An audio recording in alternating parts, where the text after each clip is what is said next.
এই যে কয়েকদিন আগে আমরা বাংলাদেশের প্রধানমন্ত্রীর হালাত কি হয়ে গেল, দেশের প্রত্যেকটা সেক্টরে এত পরিমাণ জুলুম করলো, নির্যাতন করলো, নিজে মনে করলো আমি বাংলাদেশের পুরো ভূখণ্ডের মালিক, নিজে মনে করলো আমার এলাকায় আমার লোকের অভাব নাই, আমার গোপালগঞ্জের সব লোকেরা চাকরি পাবে, এরাই ক্ষমতায় থাকবে। নিজের দেশটাকে সুন্দর করার জন্য পাগল ভাড়া হয়ে গেল। দুর্নীতি করতে করতে করতে করতে যখন শেষ সীমানায় পৌঁছে গেল, আল্লাহ কয় এই ভূখণ্ডের মালিক হলাম আমি আল্লাহ। আমি আল্লাহ ধরি ধরি ধরি না, ধরলে কিন্তু সারি না, ঠিক কিনা? আমি আল্লাহর ধরা হল ধরারে মানুষ কেমন বড় ধরা জানো? এমন বড় ধরা আমি আল্লাহ দেই রে বান্দা। তুমি ওই সময়ে তোমার বাহিনীদেরকে ডাকবা, আমাকে বাঁচানোর জন্য যত চেষ্টা করা লাগবে তোমরা করো, এরপরে তোমার বাহিনীগুলো বাঁচাইতে পারবে না। শেখ হাসিনা যেদিন বাংলাদেশ থেকে পার হয়ে ইন্ডিয়া চলে যাবে, ওই দিন যাওয়ার পথেও সকাল 10টা-11টার সময় পদত্যাগনামা দিতে রাজি না। তিন বাহিনীর প্রধানদের ডাকলো, ও বাহিনীর প্রধানেরা আমার সামনে আসো, 10,000 ছাত্র যদি মারা লাগে মাইরা ফেলো, এরপরে আমার ক্ষমতার মধ্যে থাকা লাগবে, এরপরও আমি নেতা হওয়া লাগবে, এরপরও মানুষের উপর জুলুম করা লাগবে, এরপরেও মানুষের উপর নির্যাতন করা লাগবে।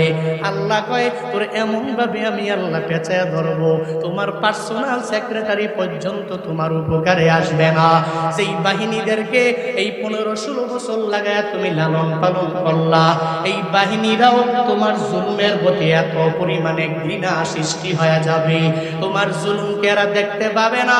ওই তিন বাহিনীর প্রধানদের বলার পরেও তুমি খুঁজে পাবা না। শেষ মুহূর্তে কাদের মধ্যে ব্যাগ ঝুলাইয়া দাদা বাবুদের দেশের মধ্যে যাওয়া লাগবে। আল্লাহ কয় আমি রবের ক্ষমতা হলো এমন, আমি আল্লাহর ধরা এমন ধরা, আমি আল্লাহর মায়ের হলো দুনিয়ার বাইরে, ওটা দুনিয়ার জালেমেরা কশিন কালেও বুঝতে পারে না, ঠিক কিনা? আল্লাহ ধরা হলো বড় ধরা। আল্লাহ যদি ধরে তো ছাড়ে না, ওই ফেরাউনকে ছাড়ে নাই। ফেরাউনের মতো তো বড় নেতা বাংলাদেশে এখনো পর্যন্ত হয় নাই। হইছে হইছে নাকি? এত বড় ক্ষমতা যার, ফেরাউনের পরিণতি ভালো হয় নাই, নমরুদের পরিণতি ভালো হলো না। আল্লাহ কয় বান্দারে এই রাজত্বের রাজা ধীরাজ হলাম আমি আল্লাহ, এই মুলকের মালিক হলাম আমি আল্লাহ। তুমি যদি বারবার বাড়াবাড়ি করো তোমার পরিণতিগুলো ভালো হবে না। আমি আল্লাহর পরিণতি এমন পর্যায়ে নিয়ে যাব, তুমি চেষ্টা করলেও আর ওই জায়গা থেকে বের হতে পারবা না। এই যে এখন যে কথা বলি মনে রাখবেন, কথা বলি কোনো মনের ভিতরে কোনো ভয় নাই। আগে যখন বয়ান করতে যেতাম, যাওয়ার পরে কমিটি জানায়া দিল হুজুর বয়ান করবেন তবে কোরআন থেকে বয়ান করবেন, ঠিক আছে। আমার নেতার বিরুদ্ধে যায় এমন কথা বলা যাবে না, আমার নেত্রীর বিরুদ্ধে যায় এমন কথা বলা যাবে না। বক্তারেও জিম্মি বানায় নিল, ওই স্টেজে ওঠার আগে জানায়া দিল হুজুর সব বলবেন তবে নেতার বিরুদ্ধে বলা যাবে না, আমার দলের বিরুদ্ধে বলা যাবে না। মাহফিল কমিটিরাও যখন গেল অনুমতির জন্য পারমিশন দেয় না, ঠিক কি ঠিক না? চিন্তা কত, হায় হায়, বক্তার চিন্তা, শ্রোতার চিন্তা, কমিটির চিন্তা। আরে কার নাম না জানি উপরে না দিলে আবার মাহফিল বন্ধ হয়ে যায়, এই চিন্তা ভিতরে ছিল কি ছিল? স্বাধীন দেশ এখন হয়ে গেল, এখন স্বাধীন দেশের মানুষ হয়েছ। ও ব্রাহ্মণবাড়িয়া নবীনগরের মুসলমান, স্বাধীন দেশের ভিতরে এখন ভক্তাও স্বাধীন, শ্রোতাও স্বাধীন, কমিটিরাও স্বাধীন, ঠিক কিনা? বক্তাও কথা বলবে, কোনো চিন্তা নাই। স্বাধীন দেশে কোরআন থেকে কথা বলবে, হাদিস থেকে কথা বলবে। এখন নেতার বিরুদ্ধে গেলে এটা কিচ্ছু করার থাকবে না। স্বাধীন দেশের মধ্যে কথা বলবে, মানুষগুলো তার বাক স্বাধীনতা ফিরে পাবে। ও শ্রোতারা, আর চিন্তা করার কোনো কারণ নাই। আগে তো তাকবীর দিলেও মাঝে মাঝে ভয় হইতো। আগে তো আল্লামা মামুনুল হকের কথা যদি বক্তা বলে, শ্রোতা যদি ওই মামুনুল হকের কথা শোনার পরে ঠিক বলে লিল্লাহে তাকবীর তাকবীরের স্লোগান দেয়, তখন দেখবেন স্লোগান দেওয়ার পর এক একটা ঘটনা ঘটেছে, ওই শ্রোতাকে পর্যন্ত ওই জায়গা থেকে শেষরাইয়া নেওয়া হয়েছে। এখন শ্রোতারও কোনো টেনশন নাই, কোনো চিন্তা নাই। এখন শ্রোতা চাইলে যে কোনো জায়গায় তাকবীর দিতে পারে, শ্রোতা চাইলেই এখন সুন্দর করে কথাও বলতে পারে। কমিটিরও কোনো চিন্তা নাই, কমিটিরাও চাইলে বিভিন্ন এলাকায় মাহফিল দিতে পারবে। এখন আর ওই ভয় অন্তরের মধ্যে জাগবে না, সভাপতির নাম না দিলে মাহফিল হবে না। আমার এলাকার এমপির নামটা পোস্টারের ভিতরে কেন দিল না? একটা বড় ইসলামী মহাসম্মেলনটারে সব ভণ্ডুল করে দিল, বলে এটা হওয়া যাবে না। আমার এমপির নাম কেন উপরে দিলা না, কেন নিচে দিলা? এ কারণে তোমার এলাকায় মাহফিল হবে না। আর কোনো চিন্তা নাই। যারা এই কথা বলতো এরা তো একটাও বাংলার জমিনে নাই। দেখো না ক্ষমতা হয়ে কি লাভ, এত পাওয়ার হয়ে কি লাভ? এতদিন পর্যন্তই ক্ষমতা দেখাইয়া দেখাইয়া মানুষের উপর জুলুম করে। আল্লাহকে এমন ভাবে ধরছি, চুরি কইরাও যাইতে পারি না, পাসপোর্টটা দিয়াও নিজের রিয়েল পাসপোর্ট দিয়া যেতে পারে না, ভিসা থাকার পরেও দেশ থেকে বের হতে পারে না। দেশের সর্বোচ্চ লেভেলের কোটিপতি সালমান এফ রহমান দরবেশ বাবা যাওয়ার সময় আবার নৌকা দিয়া নিজের রূপটাকে পরিবর্তন করে দাড়ি কামায়া যায়। আল্লাহ কয় তুই এরপরেও সার পাবি না। আমি আল্লাহ ধরা তো এমন ধরা, এখন ধরছি আর সার পাবি না। দেখেন নাই দরবেশ বাবারা? দেখেন নাই দেশের সর্বোচ্চ লেভেলের কোটিপতি ধনী মোস্ট রিচেস্ট ম্যান বাংলাদেশে পরিণতি কেমন হয়েছে? পরিণতি দেখেন নাই?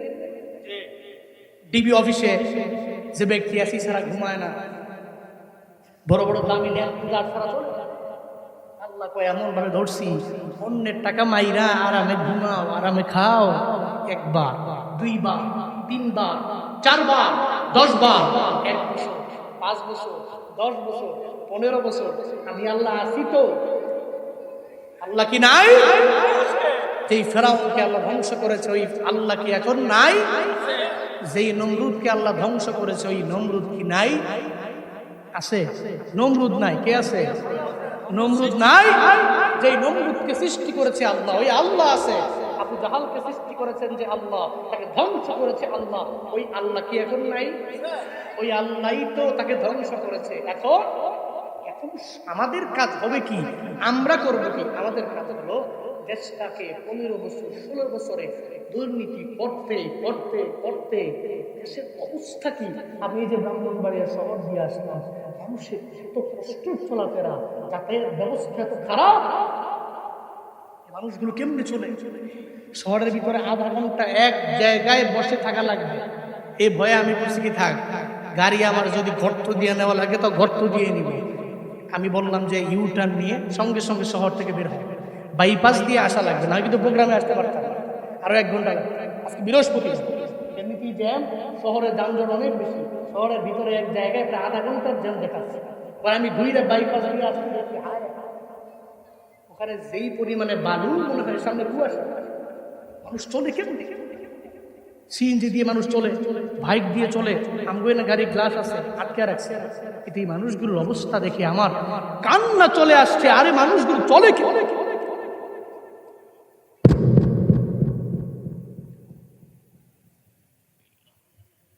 বাইপাস থেকে শহর থেকে এত অবনতি, মানুষের চলাফেরা এত কষ্ট, এর দায় কাকে দিবেন? 15 বছর 16 বছর লাগে যারা একটানা দুর্নীতি করে বেগম পাড়ায় বাড়ি করেছে, এদের কারণে আজকে আমার আর আপনার চলার জন্য দুর্ভোগ। না হলে সোনার দেশ সোনার মতোই খাঁটি হতো। এই সোনার দেশে একটা ভাঙ্গা রোড খুঁজে পেয়ে অচেতনা চিল্লায় ঠিক কিনা? ধ্বংস করেছে, দেশকে ধ্বংস করেছে। এখন দেখেন না, একজন দেশে নাই, যেগুলো ধরছে ধরছে, বাকিগুলো গেছে কেনা গেছে কই না। থাইল্যান্ড দেখে একজনের বাড়ি কানাডা, আরেকজনের বাড়ি আমেরিকা। প্রত্যেকের দ্বৈত পাসপোর্ট আছে, এরা জানে। কারণ এরা মনে মনে যতই কথা কম জালেম যারা, ফেরাউন তো মনে মনে চিন্তা করে দিনের বেলায় কয় আল্লাহ রব্বুকুম আলা, রাতে যায় কয় আল্লাহ আমি জানি তো তুমিই বড়। আসলে দিনের বেলা বলি আর কি, মানুষের ধমকি ধমকি দেয় আর কি, আসলে জানি তো, এরাও তো জানতো যে মানুষের উপর যে জুলুম করতেছি, নির্যাতন করছি, আল্লাহ তো একজন আছে। দিন শেষে ঘরে যান একটু ঘুমের জন্য। আপনি যখন ঘুমান বালিশে মাথা লাগাইলে সারাদিন কি কি অন্যায় করছেন, কাকে, তার কোনো দোষ ছিল না, তারা ধমক দিচ্ছেন, অবশ্যই আপনি আপনার মনে পড়বে। তখন আপনি ভাববেন হ্যাঁ তার ধমক তো না দিলেও পারত। রাগ তো আর সবসময় থাকে না, রাগ যখন উঠে তখন তো ভাই আলাম ফাড়ে আলাম খাই আলাম, এরপরে 2 ঘন্টা পরে রাগ দিমা গেছে, হ্যাঁ হ্যাঁ লোকটার এই কথাগুলো না বললেও তো পারত, ঠিক কিনা? এই জন্য এই দেশটাকে এখন আমাদেরই বুঝাইতে হবে, আমাদেরকে সুন্দর করতে হবে। আমাদের দেশ সোনার দেশ, এটাকে সুন্দর করার দায়িত্ব আমাদের। শুধুমাত্র উপর লেভেলের লোকেরাই কাজ করবে, আমরা পারবো না, হুজুর আঙ্গুল টেঙা বুঝে নাই, আমরা রাস্তা করতে হবে না, আপনার রাস্তা করতে হবে।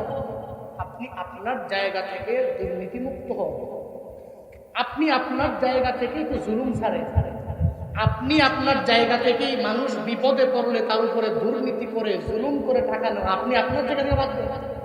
খালি উপরওয়ালাদেরকে বলে, মাঝে মাঝে রিক্সাওয়ালাও তো কম করেন, রিক্সাওয়ালাও কম করেন। দেখবেন যে আপনি এসে নামছেন বাউন্ডারিয়া শহরে, শহরে নামার পরে এখন আসবেন আপনি এদিকে ভিতরে, এখন বাস নাই, কিছু নাই, লাগবে সিএনজি, লাগবে হয়তো অটো রিক্সা, লাগবে মিশু। এখন তাকে যে জিজ্ঞেস করলে নাই রাধিকা তুমি যাবা, যাবো, ভাড়া কত? যদি দিনের বেলা ভাড়া হয় 100, রাতের বেলা ভাড়া হয় 400। ঠিক কি ঠিক না? আমি বানায় বানায় বলতেছি, হ্যাঁ কি আছে না নাই? তাহলে আপনি আপনার জায়গা থেকে দুর্নীতি মুক্ত হলেন কিভাবে? আপনি তো আগে হলেন। এই জন্য প্রশাসন দিয়া, পুলিশ দিয়া, র্যাব দিয়া, সেনাবাহিনী দিয়া পিডিয়া কতক্ষণ আপনি মানুষ করবেন? পারবেন না তো, ততক্ষণ পর্যন্ত আপনি নিজে ঠিক না হন। আগে নিজের চরকায় তেল দেওয়া লাগবে, আমি আগে ঠিক তো জগৎ নিজে ঠিক হওয়া লাগবে। সমন্বয় যারা আছে, এই যে উপদেষ্টা যারা, এরা চাইলেই যে এরা নিজেরাই শুধুমাত্র দেশটাকে পরিবর্তন করতে পারবে এমন নয়। আমি আপনি সাপোর্টার হতে হবে, একটু হেল্প করতে হবে এদের কাজে, আরেকটু সামনে এদেরকে আমরাই নিয়ে যাব। এই জন্য মিশন হলো একটা, প্রত্যেকটা মানুষের ভিতরে তাকওয়া ঢুকাইয়া দিতে হবে। কি ঢুকবে? তাকওয়া। তাকওয়া যার ভিতরে থাকে, আল্লাহর ভয় যার ভিতরে থাকে, ওই ব্যক্তি জুলুম করতে পারে না, ওই ব্যক্তি নির্যাতন করতে পারে না, ওই ব্যক্তি দুর্নীতি করতে পারে না, ওই ব্যক্তি মদের বদলে বাস দিতে পারবে না। কারণ সে তো জানে দুনিয়ার কেউ দেখে না, দেখে কে? আরো জোরে বলেন না, কে? ওই বান্দার ভিতরে যখন রবের ভয় ঢুইকা যায়, বান্দা আল্লাহরে ছাড়া আর কাউকে ভয় করে না। তখন তার চলার পথে শুধু আল্লাহকে ভয় করে। এই কারণে এই বান্দার দ্বারা দুর্নীতি হয় না, জুলুম হয় না, বান্দা বেনামাজিও হয় না। কারণ জানে দুনিয়ার কোনো মানুষ দেখলে দেখুক, না দেখলে নয়, আমার একজন দেখে চিল্লায়া বলো তার নাম। আল্লাহ পাক আমারে দেখে, দুনিয়ার কেউ দেখলে দেখুক, না দেখলে নাই।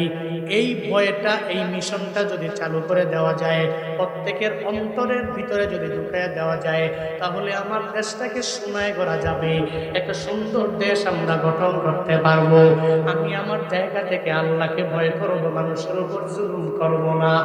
বিপদে পড়লেই ওই মানুষের উপর নির্যাতন করে তার পকেট থেকে টাকা বের করব না। আমি নিজে ভালো হব তো অটোমেটিক জগৎ ভালো হয়ে যাবে। আমরা উপদেষ্টা যারা, আমি ওনাদেরকেও আবদার জানাই, সাবধান উপদেষ্টা ভাইয়েরা, আল্লাহ আপনাদেরকে এত মহাব্বত করেন বলেই, ভালোবাসেন বলেই আপনারা সমন্বয় হওয়ার কারণে 15-16 বছরের এক জালেম বাদশাকে বিদায় করতে পারলেন। একার দ্বারা সম্ভব হয় নাই, সব মানুষেরা মিলিয়া আপনাকে সাপোর্ট দেওয়ার কারণে আপনি পারলেন। সব ছাত্ররা মিলিয়া আপামর জনতা সাপোর্ট দেওয়ার কারণে পেরেছেন। তবে এখন ক্ষমতা পাওয়ার পরে বিন্দু মাত্র পরিমাণ অন্তরের মধ্যে কি ভিড়ে না যাবে না। অন্তরের ভিতরে অহংকার আনা যাবে না। একটু চেয়ার পাওয়ার পরেই এটা মনে করা যাবে না এই চেয়ার তো আমার, আমি এখন জুলুম করতে পারবো, দুর্নীতি করতে পারবো, এই চিন্তা অন্তরের ভিতরে বিন্দু মাত্র আনা যাবে না। যদি আনেন, আল্লাহ কয় ক্ষমতা তো আমি আল্লাহ দিয়া দিলাম, ওয়াতানজিউল মুলকা মিম্মান তাশা, আমি আল্লাহ চাইলেই ওই রাজত্ব আবার ছিনিয়ে নিতে পারি, ঠিক কিনা? যত জায়গায় কাজ হবে সব জায়গায় হবে তাকওয়া। আল্লাহ পাকের ভয় নিয়ে সমন্বয়কেরা কাজ করবে, উপদেষ্টারাও কাজ করবে, আমার রিক্সা চালকেরাও কাজ করবে, সিএনজি ড্রাইভাররাও কাজ করবে, বাসের মালিক সমিতিরাও আল্লাহর ভয় নিয়ে আগায় যাবে। আল্লাহ তো এটাই দুনিয়ার সব মানুষের জানা দেয়, এই মানুষেরা তোমরা আল্লাহকে ভয় করো। কোন আল্লাহকে ভয় করবা? ইয়া আইয়ুহান নাসুত্তাকু রাব্বাকুমুল্লাযী খালাকাকুম মিন নাফসিন ওয়াহিদা। আল্লাহ পাক বলেন, এই মানুষ, তোমাদের ওই রবের তোমরা ভয় করো, যেই রব তোমাদেরকে একটা আত্মা থেকে বানাইলেন। ওই আত্মার নাম হলো আদম আলাইহিস সালাম। আল্লাহ পাক এই দুনিয়াতে যত মানুষ বানাইছেন দুইজন থেকে বানাইছে, একজনের নাম আদম আর একজনের নাম হাওয়া। একজনের নাম কি? আদম আলাইহিস সালাম, আর একজনের নাম আল্লাহ পাক বলেন, তোমাদের ওই রবকে তোমরা ভয় করো, যেই রব তোমাদেরকে একটা আত্মা থেকে বানাইলেন, এই আত্মার নাম হলো আদম। আদম নবীর পরে আল্লাহ হাওয়া আলাইহিস সালাতু ওয়াস সালাম রে আদম নবীর বাম পাশে হাড়ের মাধ্যমে বানালেন। এই জন্যই তো আদম ছাড়া হাওয়া চলে না, হাওয়া ছাড়া আদম চলতে পারে না। আজ পর্যন্ত স্বামী স্ত্রীর প্রতি এত পরিমাণে মহাব্বত কেন, এত ভালোবাসা কেন? স্বামী স্ত্রী ছাড়া চলতে পারে না, স্ত্রীও স্বামী ছাড়া চলতে পারে না। যতই দূরে যায় এরপরেও দিনে একবার অডিও কল দিয়ে কথা বলা লাগে, না হয় একবার ভিডিও কলের মাধ্যমে কথা বলা লাগে। এই দুইজনের মধ্যে কি পরিমাণে মহাব্বত, কি ভালোবাসা! শুধু তাই না রে বাবা, ছেলের বাড়ি ব্রাহ্মণবাড়িয়া নবীনগরে, মেয়ের বাড়ি কুমিল্লায়। এরপরেও সেদিন থেকে বললো আলহামদুলিল্লাহ কবুল করিলাম, এটা বলতে দেরি হয়, একজন আর একজনের প্রতি মায়া অটোমেটিক বেড়ে যায়। আল্লাহ কয়, কারণ তুই স্ত্রী কিন্তু আমি আল্লাহ তোর বাম পাজরের হাত দিয়া বানাইলাম। শুধু তাই না রে বাবা, এই যে বাংলাদেশে ছেলের বাড়ি মেয়ের বাড়ি মিশরে, বাংলাদেশে ছেলের বাড়ি মেয়ের বাড়ি সৌদি আরবে, বাংলাদেশে ছেলের বাড়ি মেয়ের বাড়ি ইন্ডিয়ায়, এত দূরত্ব হওয়ার পরেও দেখবেন বাংলার জমিনে আইসা আলিশান জগৎ সেইরা দিয়া বাংলাদেশে গরিবের দেশে আইসা বাস করে। এই যে ভালোবাসা, এই যে মহব্বত, এই ভালোবাসা শুধু এখন শুরু হয়েছে বান্দা, এমনটা নয়। আদম আর হাওয়া থেকে আমার মাওলা এই ভালোবাসা সৃষ্টি করলো। আল্লাহ পাক বলেন, ও মানুষ, ও আদম আর হাওয়া থেকে আমি আল্লাহ দুনিয়াতে যত মানুষ আছে সব মানুষ বানাইলাম। ওয়াবাসসা মিনহুমা রিজালান কাসীরান ওয়া নিসাআ। আল্লাহ পাক বলেন, আদম আর হাওয়ার মাধ্যমে আমি আল্লাহ এই দুনিয়াতে যত রিজাল আর নিসা আছে সব আমি আল্লাহ বানালাম। তবে আল্লাহ মেসেজ দিতে চায়, বান্দা রে, তুই ইহুদি হও, তুই খ্রিস্টান হও, তুই বৌদ্ধ হও, তুই মুসলমান হও, একমাত্র আমার আল্লাহকে একটু ভয় করো। একটু তাকওয়া যদি ভিতরে ঢুকাইয়া দিতে পারো রে বান্দা, তাহলে কশিনকালেও তোর দ্বারা কোনো অন্যায় হবে না। তাহলে দুইজন থেকে আমাদের সৃষ্টি, একজনের নাম আদম, আরেকজনের নাম হলো আদি পিতার নাম কি বলেন না কেন? আদি মাতার নাম। তাহলে আমাদের সৃষ্টি দুইজন থেকে, ঘোষণাটা আল্লাহ, জোরে বলেন না আল্লাহ।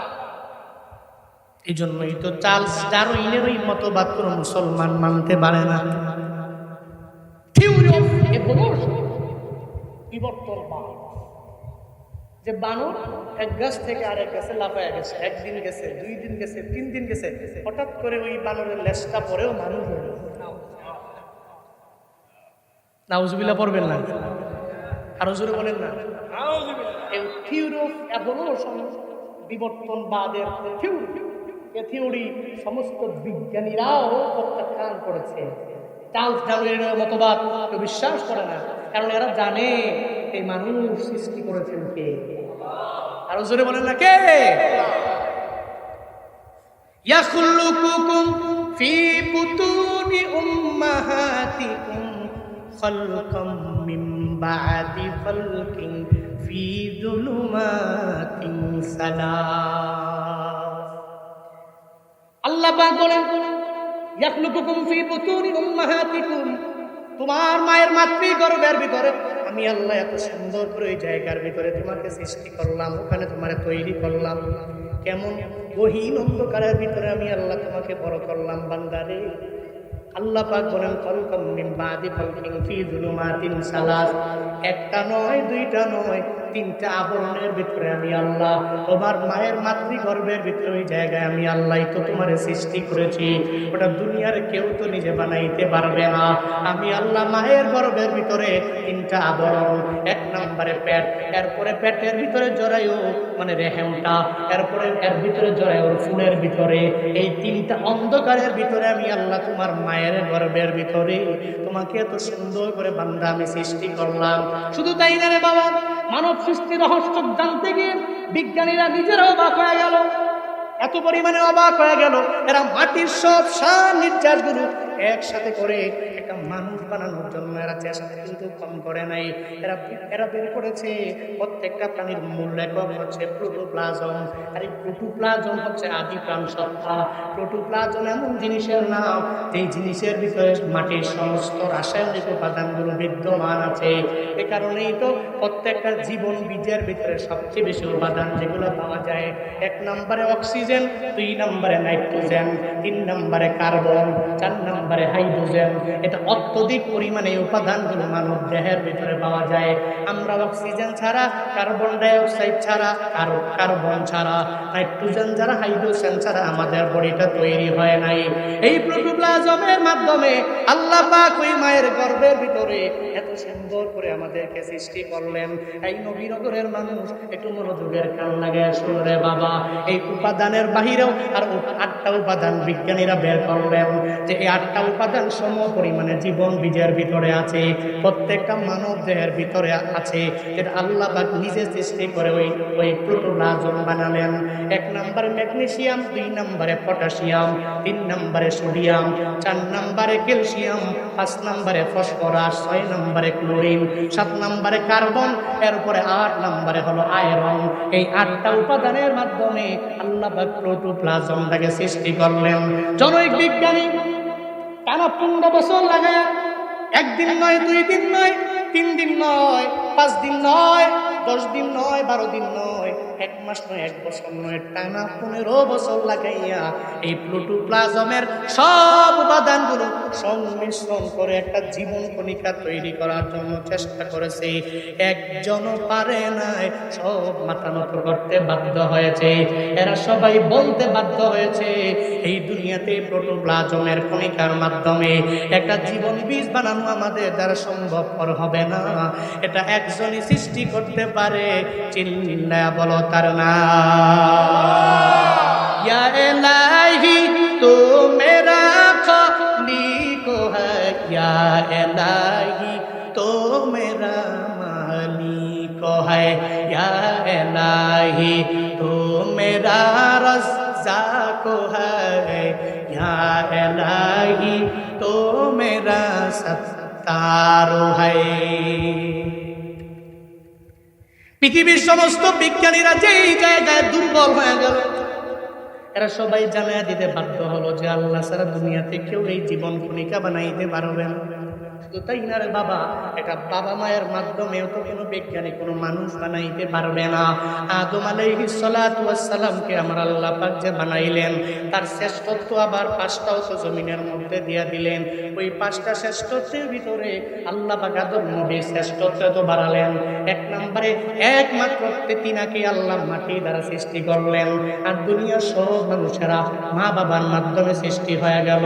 আল্লাহ পাক আদম নবীকে নিজের কুদরতি 2 হাতের মাধ্যমে আল্লাহ আদম নবীর বানাইছেন। শুধু তাই না রে বাবা, আদম নবীর ভিতরে আল্লাহ নিজের কুদরতি হাতের মাধ্যমে রূহটাকে ফুঁক করে দিয়েছে। শুধু তাই না, দুনিয়াতে সব বস্তুর নাম আল্লাহ পাক আদম নবীর শিক্ষা দিয়ে দিছে।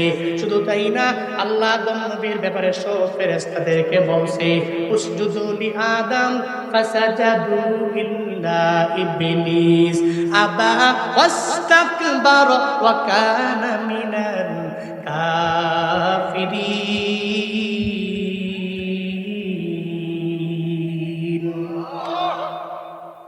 আল্লাহ আদম নবীর দাম বাড়ায় দিছে। দুনিয়ার সমস্ত মানুষ তার মা বাবার মাধ্যমে তৈরি। হযরত আদম আলাইহিস সালাতু ওয়াস সালামকে আমার আল্লাহ পাক নিজের কুদরতি হাতের মাধ্যমে মাটি দ্বারা বানালেন। এটা আদম নবীর শ্রেষ্ঠত্ব। আল্লাহ বলেন এই জীবন কণিকা জীবন বীজে আমি আল্লাহ তো নিজে রূপান্তরিত করলাম। শুধু তাই না রে বান্দা, কোনো বিজ্ঞানী তো কোনোভাবে সম্ভব না। একটা মায়ের গর্ভের ভিতরে আল্লাহ পাক কত সুন্দর করে সন্তানটাকে বড় করে, ওখানে 7টা স্তরের মাধ্যমে আল্লাহ পাক বান্দারে বড় করে। 7টা স্তরের ভিতরে 1 নম্বরে হলো প্রোটোপ্লাজম। যেই প্রোটোপ্লাজমের ভিতরে মাটির রাসায়নিক উপাদানগুলো বিদ্যমান। 1 নম্বরে আদি প্রাণ সত্তা।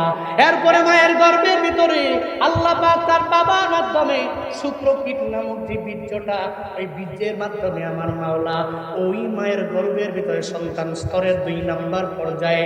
এরপরে 3 নম্বর পর্যায়ে হলো ওই মায়ের গর্ভে যখন চলে যায় শুক্রকীটটা যাওয়ার পরে জমাট রক্তের মাধ্যমে আল্লাহ পাক একটু আকার দিতে থাকে। এরপরে জমাট রক্তের পরে মাংসপিণ্ড, মাংসপিণ্ডের পরে অস্থিমজ্জা। ওই অস্থিমজ্জাকে পরিবেষ্টনকারী একটা আল্লাহ পাক যে দেহেম যেটাকে বলা হয় প্রাণের ভাষায়, একটা গর্ভাশয় আমার মাওলা তৈরি করে। ওই গর্ভাশয়ের ভিতরে আমার মাওলা 120 দিন পরে রূহটাকে সঞ্চালন করে একটা মানুষ বানায় দেয়। ওটা আমার আল্লাহই তো পারে, দুনিয়ার কোনো বিজ্ঞানী কঠিন খেলেও পারবে না, ঠিক কিনা? কেউ পারবে না। আল্লাহ বলে বান্দারে এত সুন্দর করে আমি আল্লাহ তোরে বানাইছি।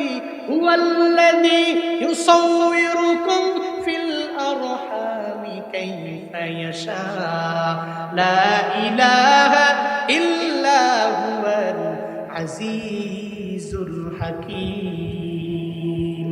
আল্লাহ পাক বলেন, আল্লাহ পাকের পরিচয় হলো হুয়াল্লাযী ইউসাউয়িরুকুম ফিল আরহামি কাইফা ইয়াশা।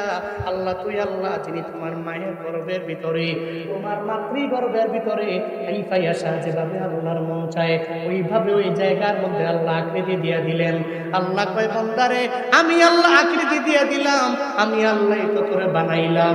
এখন তুই এত পরিমাণে নাফরমান হয়ে যাও, আমি আল্লাহ তোর ওই আদম আর হাওয়া থেকে এই দুনিয়াতে বানানোর পরে তুই দুনিয়াতে আসলা।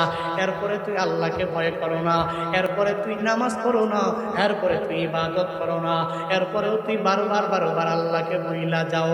ও ব্রাহ্মণবাড়িয়ার মানুষ, আজকে থেকে যদি ওয়াদা করে তুমি আগে যেতে পারো রে বাবা, আল্লাহ আমারে বানাইছে ওই মায়ের গর্ভের ভিতরে আল্লাহ একটু করে আমাকে বড় বানাইলো। এরপরে দুনিয়াতে আসার সময় আল্লাহ হেল্প করার মাধ্যমে আমি আসলাম, আল্লাহ চেয়েছেন বিদায় আমি আসলাম। এরপরে দুনিয়াতে আসার পরে মায়ের বুকে স্তনের দুধের ব্যবস্থা আল্লাহ আমার জন্য করলেন। আল্লাহ এমন কিছু নাই যে আমারে দেয় নাই, এমন কোনো নিয়ামত নাই যে আল্লাহ আমাকে দিল না। ও বান্দারা, আজকে যদি এই চিন্তা নিয়ে তুমি আগে যেতে পারো, আর রবের তাকওয়া এবং ভয় নিয়ে যদি আগে যেতে পারো, তো কষ্টিন কালেও তো তোমার দ্বারা দুর্নীতি হবে না, তুমি মানুষের উপর জুলুম নির্যাতন করতে পারবা না। আজকের এই মাহফিল থেকে তালিম নিয়ে যাও, দুনিয়া যতদিন বাঁচবা, আল্লাহকে ভয় করার মতো ভয় করা লাগবে। পশ্চিমকালেও কোনো অন্যায় করব না, কোনো অপরাধ আমার দ্বারা সংগঠিত হবে না। এতদিন নেতা যদি যা বলে, নেতা হুমকির ভয়ে, নেতার ধমকের ভয়ে আমি অন্যায় করলাম। আজকে থেকে আমার নেতাও নয়, আমার আর অন্যায় করা লাগবে না, কোনো অপরাধের মধ্যে আমার নিযুক্ত বানানো লাগবে না। এই যুবকেরা, এতদিন পর্যন্ত নেতা যা বলল তা মানলা, নেতার কাছ থেকে কিছু বড়ৌকন পাওয়ার জন্য একটা গরিবের শেষ বিঘা জমির উপরেও হাত দিলা, একটা গরিবের পিঠের মধ্যে থাপ্পড় লাগাইয়া দিলা। আজকে থেকে নিয়ত করো, এই সোনার বাংলা আমি সোনা দিয়া করব। আমি চাই, আমি জানি তোমরা চাইলে বড় সম্ভব। ও যুবকেরা, তোমরা চাইলে সম্ভব। আমার দেশটাকে সোনা রূপা দিয়ে সুন্দর করে ধুইয়া একবারে একটা সুন্দর সোনার দেশ তোমরা বানাইতে পারবা। আমি জানি এটা আমি চাইলে সম্ভব, তোমরা চাইলে সম্ভব, আপনারা চাইলে সম্ভব। আমার এই দেশটাকে রবের তাকওয়া নিয়ে আগাইয়া, নিজের মুত্তাকি হইয়া, আল্লাহর ভয় নিয়ে নিয়ে দেশটাকে গর্ব, এই পণ নিয়ে যারা বাড়িতে যেতে চাও, একটু দুইটা হাত তুলে আমার আল্লাহকে দেখাও। আল্লাহ গো,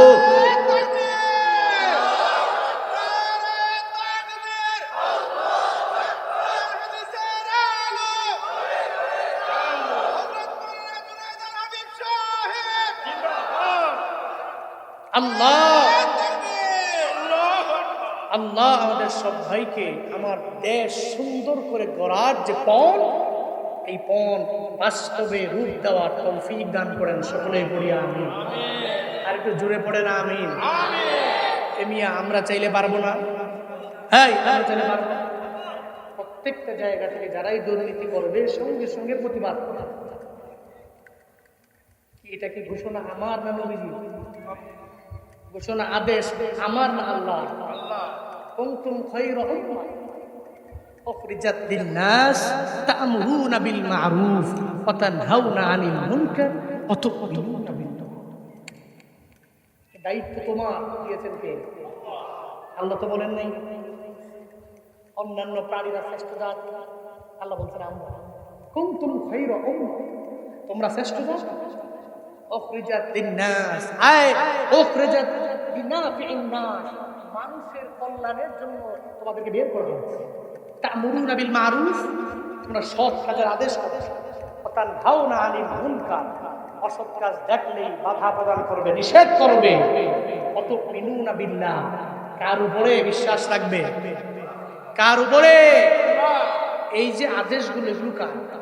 আল্লাহ। মান রাআ মিনকুম মুনকারান ফালিয়ুগাইয়িরহু বিয়াদিহি ফাইন লাম ইয়াস্তাতি ফাবিলিসান ফাইন লাম ইয়াস্তাতি ফাবিকলবিহি ওয়া যালিকা আযআফুল ঈমান। নবীজি বলছেন মান রাআ মিনকুম মুনকারান, দেখতেছো তোমাদের মধ্যকার কেউ একটা মুনকার কাজ করছে, গর্হিত কাজ করছে, এটা তোমার চোখে বড় অপরাধ মনে হয়, তুমি দেখলে কি করবে?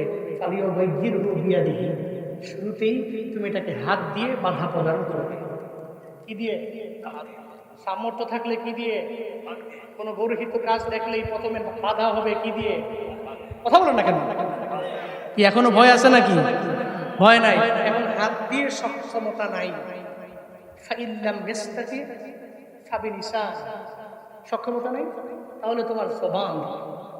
আল্লাহ এই মুখটা দিয়েছে, এই মুখটা দিয়ে ওই গর্হিত কাজের বাধা প্রদান তুমি করো, আরেকজন ভাইকে বলো। 2 নাম্বার, তাও পারেন নাই।